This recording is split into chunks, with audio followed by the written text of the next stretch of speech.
नमस्कार किसान साथियों, कैसे हैं आप। उम्मीद करता हूं बहुत ही बढ़िया होंगे। किसान साथियों, अभी तक हमने जो गेहूं की फसल में मेहनत की है, जिन खाद उर्वरकों का इस्तेमाल हमने गेहूं की फसल में किया है, उससे हमारी गेहूं की फसल एकदम शानदार है। यही हमारे किसान भाई सोचते हैं, लेकिन हमारे किसान भाई आखिर में गलती कर देते हैं, जिस कारण से हमारी गेहूं की फसल का उत्पादन हमारे किसान भाइयों को शानदार नहीं मिल पाता है।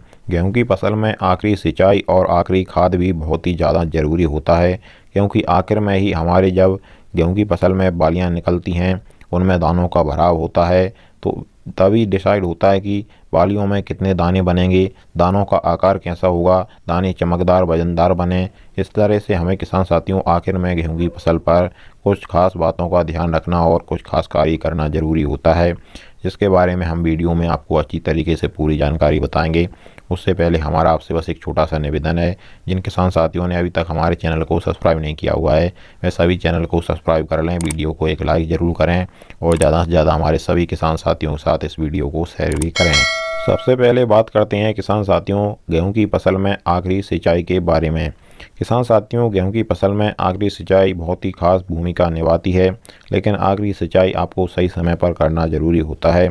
आखिरी सिंचाई आपको गेहूं की फसल में जब करनी है जब आपकी गेहूं की फसल की जो अंदर दाने बालियों में बन रहे होते हैं वह दूधिया अवस्था पर हों। जैसे ही आप बाली में दाने को देखेंगे, उसको थोड़ा हाथ से दबाएंगे तो उसमें दूध टाइप का निकलेगा, तो वह ही दाने की दूधिया अवस्था होती है।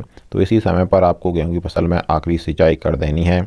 और किसान साथियों, जो आखिरी सिंचाई है और इससे पहले आपने जो सिंचाई की थी उसके बीच में ज़्यादा अंतराल भी नहीं होना चाहिए, क्योंकि अगर आपकी खेत की मिट्टी में दरारें आ जाती हैं, ज़्यादा मिट्टी सूख जाती है, तो गेहूं की पौधे की जो जड़ें होती हैं वह भी कट जाती हैं और वह भी उतनी ही थोड़ी कम ही बचती हैं। तो इस प्रकार से आप ज़्यादा डिस्टेंस में अगर आखिरी सिंचाई गेहूं की फसल में कर देंगे तो आपकी गेहूं की फसल आड़ी गिरने की संभावना ज़्यादा बढ़ जाती है। तो आपको दोनों सिंचाइयों के बीच में ज़्यादा अंतराल भी नहीं रखना है।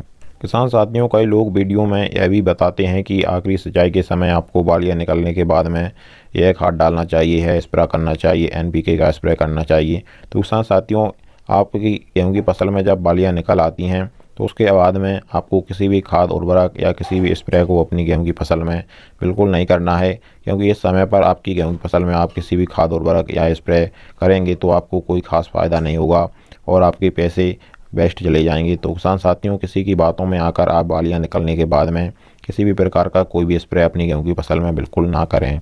किसान साथियों, इसी प्रकार से हम आपको आगे भी हमारे चैनल के द्वारा आपकी सही फसलों की सही और समय पर जानकारी देते रहेंगे। इसके लिए आप हमारे चैनल को सब्सक्राइब करना बिल्कुल मत भूलिएगा। चलिए फिर मिलते हैं इसी प्रकार की एक और नई जानकारी के साथ अगली वीडियो में।